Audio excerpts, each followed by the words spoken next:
O próximo tópico é verdade, símbolos do Espírito Santo como fogo, e falando agora de verdade. Estamos na página 35. Eu separei aí 1 Coríntios 3,13. Nós já lemos esse versículo em outro momento, né? Mas vamos ler novamente.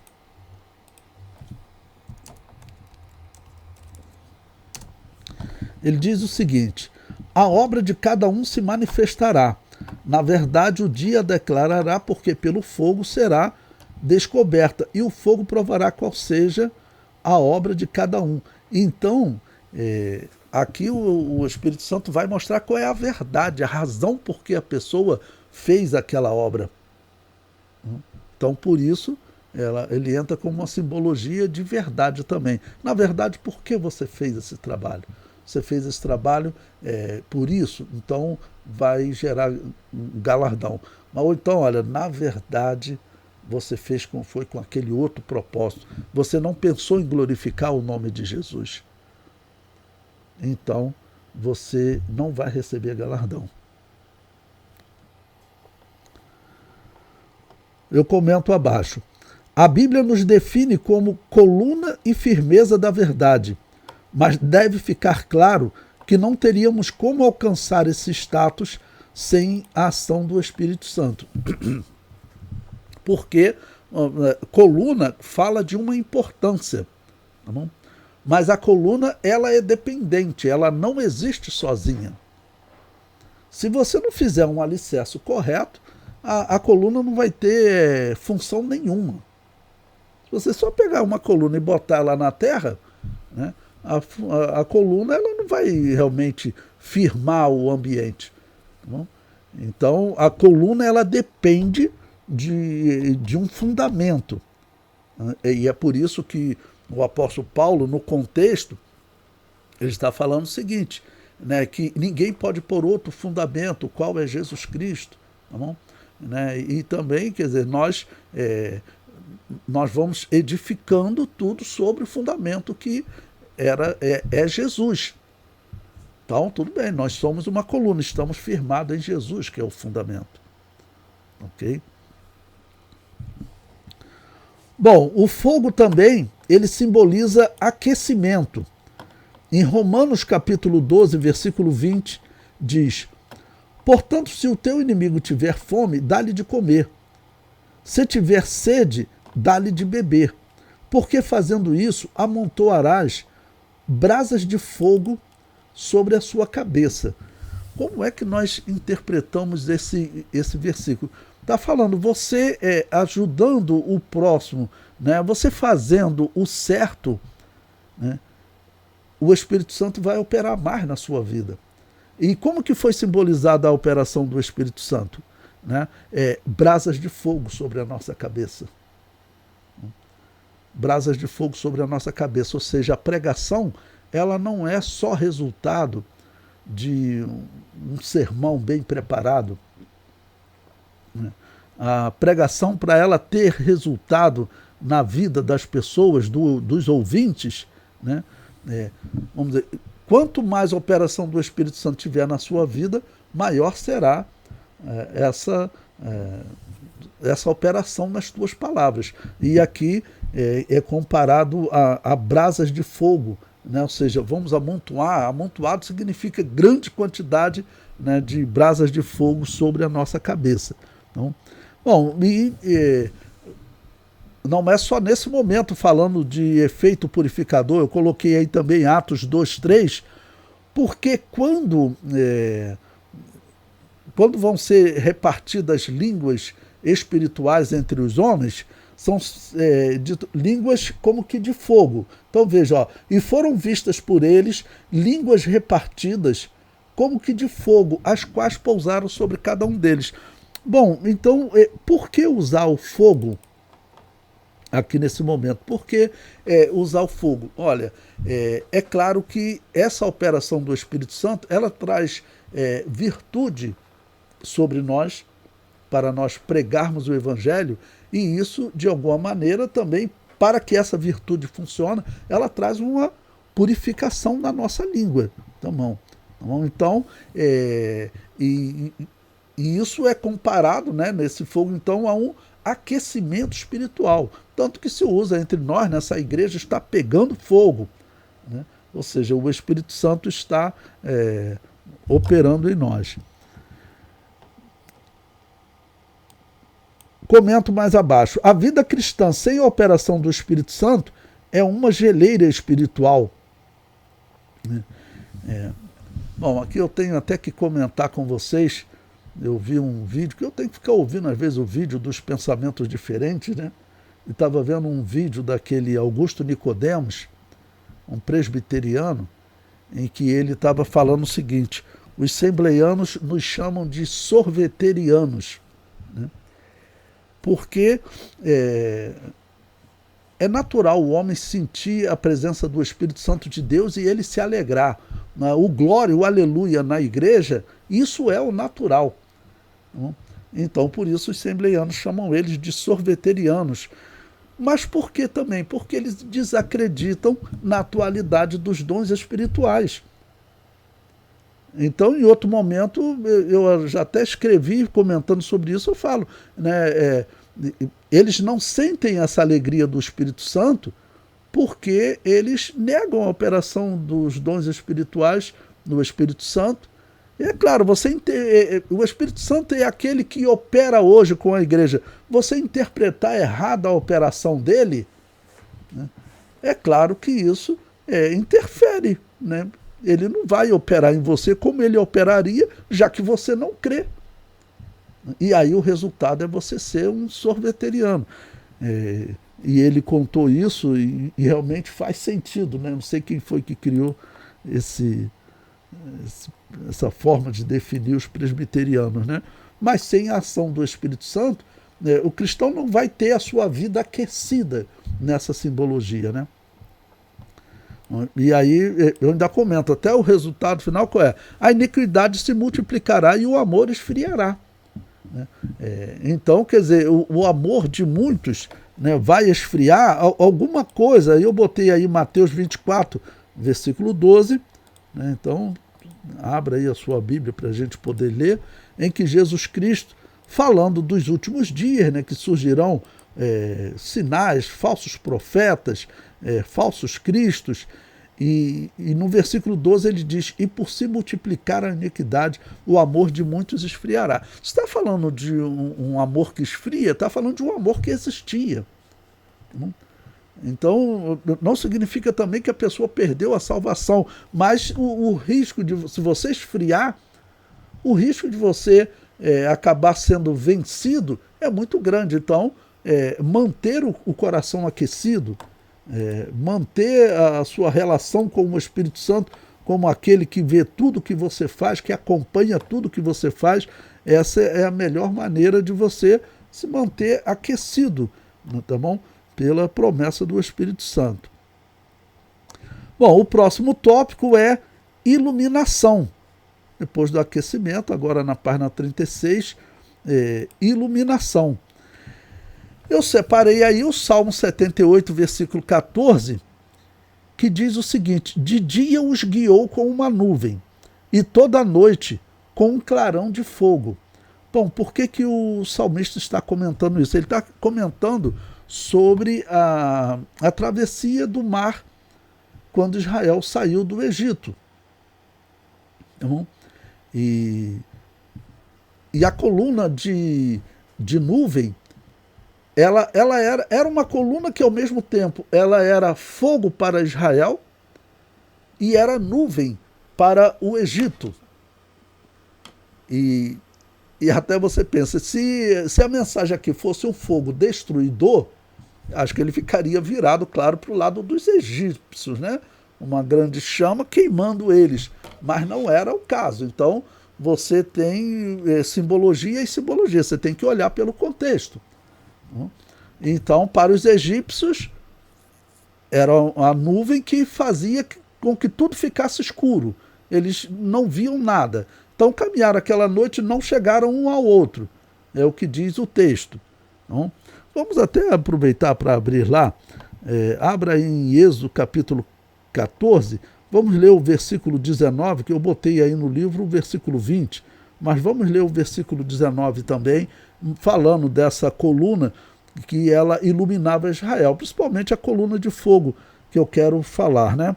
Mas eu botei o versículo 20, vamos ler o versículo 19 também, que diz o seguinte, olha: e o anjo de Deus que ia diante do exército de Israel se retirou e ia atrás deles. Também a coluna de nuvem se retirou de diante deles e se pôs atrás deles. Então, olha, é falado no anjo de Deus e na coluna de nuvem.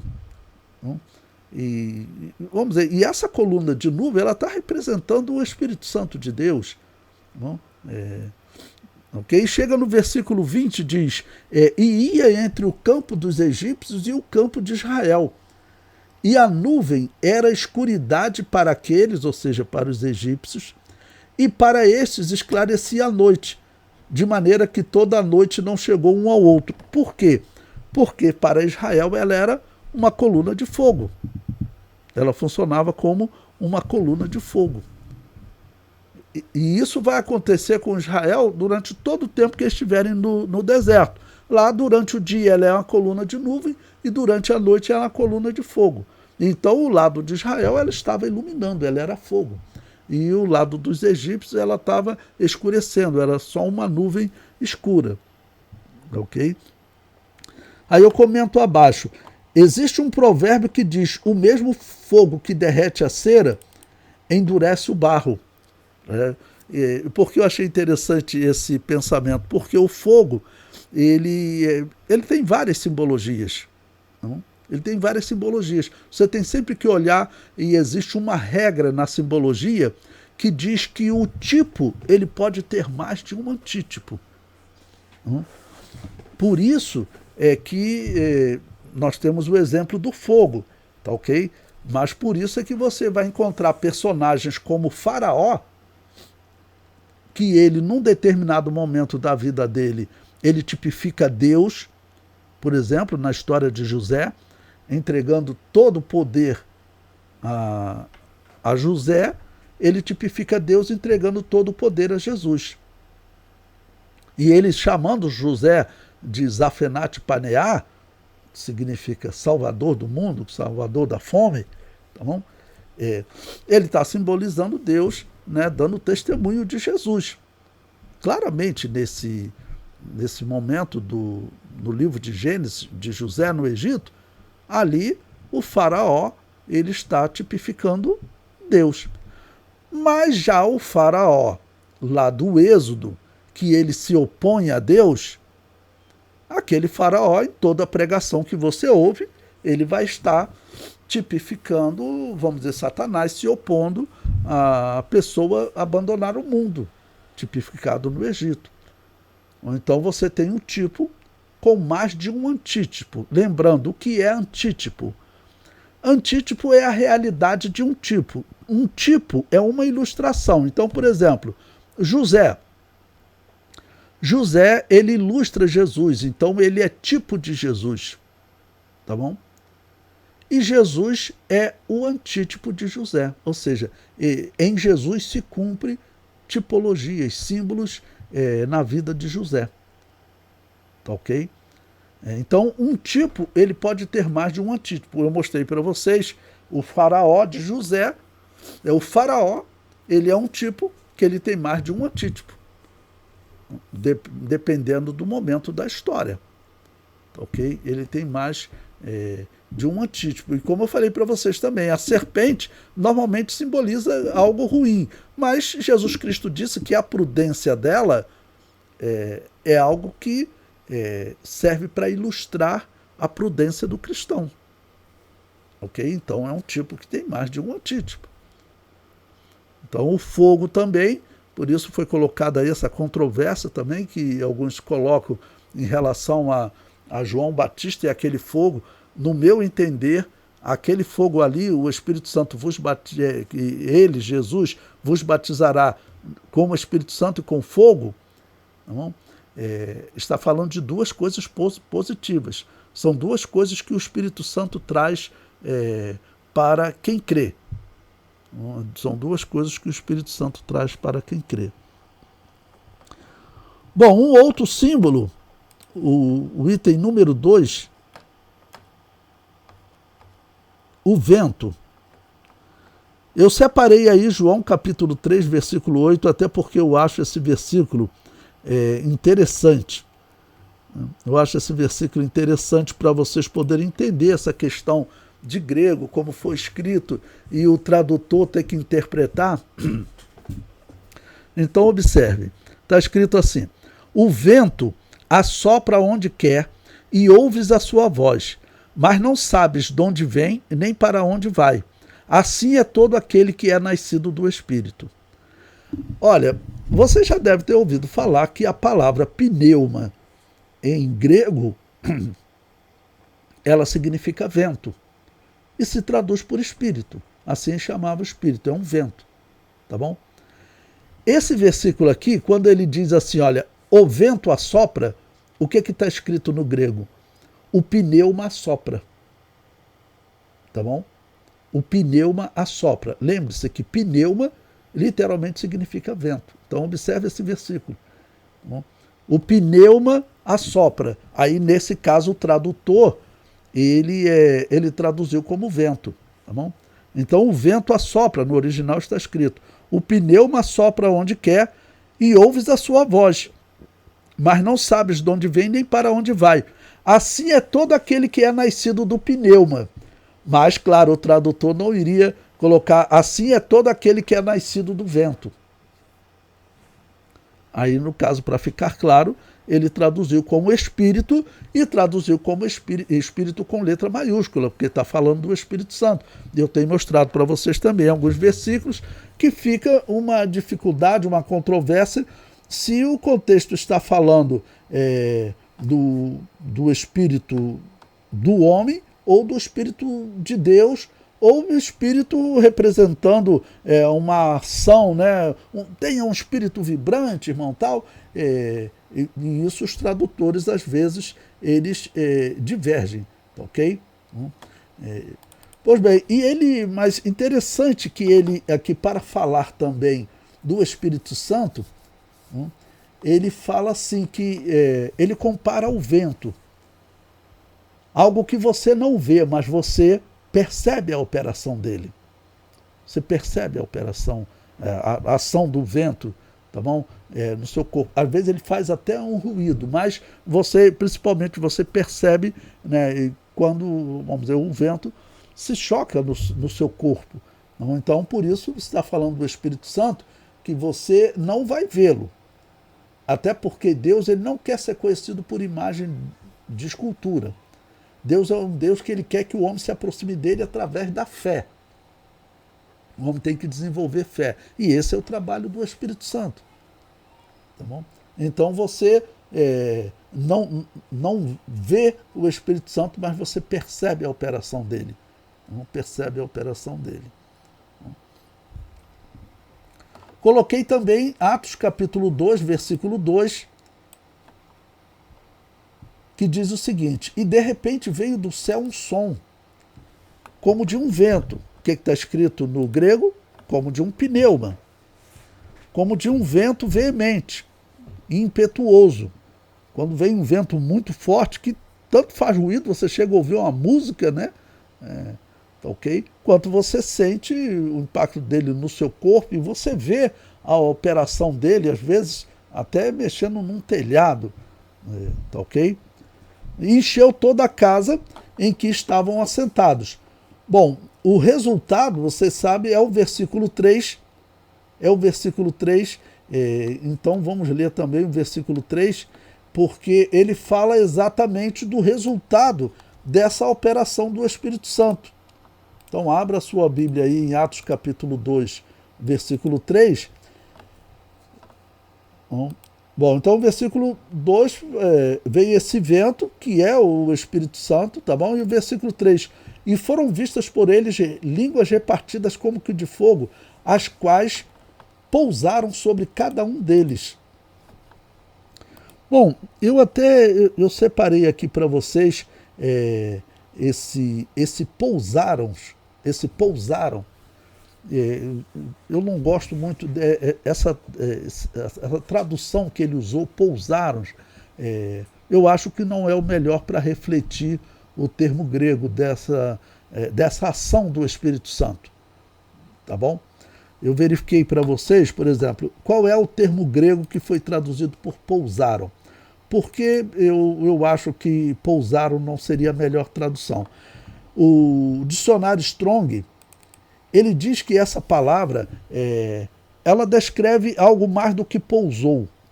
É algo que pousou e ficou. Tá bom?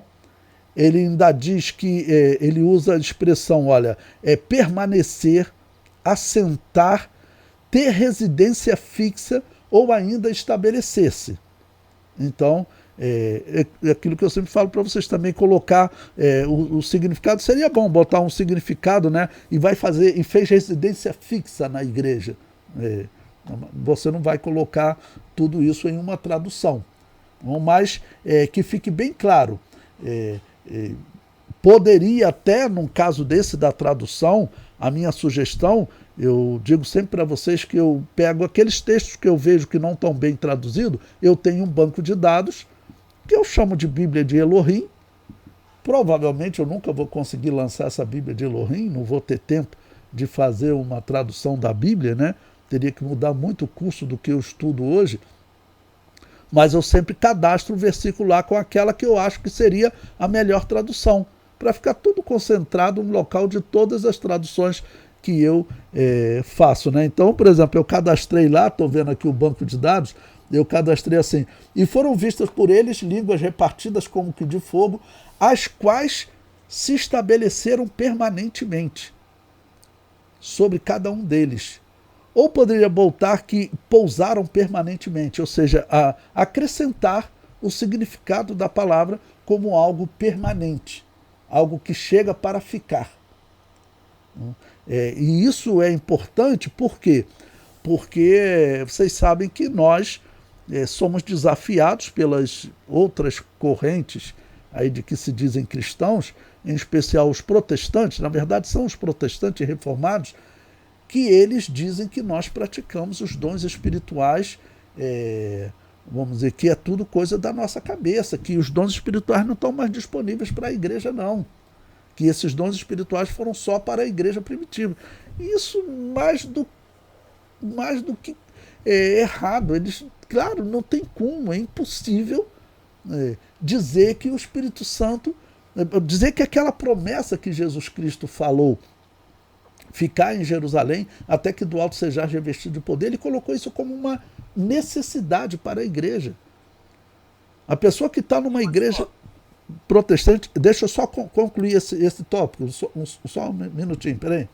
Então, isso. Então, o que ocorre? A pessoa que está numa igreja dessa, ela tem que pensar, porque é uma questão muito séria, tá bom? Então, esse ponto aqui, esse termo catizo, que significa uma residência fixa, né, veio para ficar, ele defende uma continuidade dos dons do Espírito Santo. E só a lógica, vamos dizer, no meu entender, já deixa claro que a igreja depende do Espírito Santo. A igreja depende dos dons do Espírito Santo. Então é impossível que os dons tenham existido só para a igreja primitiva. Isso é impossível, tá bom? Isso é impossível. E esse termo grego, ele também fala isso. E eu, só para concluir, eu coloquei aí no livro, né? O vento, apesar de ser invisível, é possível ver as consequências da sua operação. Isso nos ensina a obra regeneradora que o Espírito Santo opera no interior do homem. Ou seja, nós vemos as consequências da sua operação, né?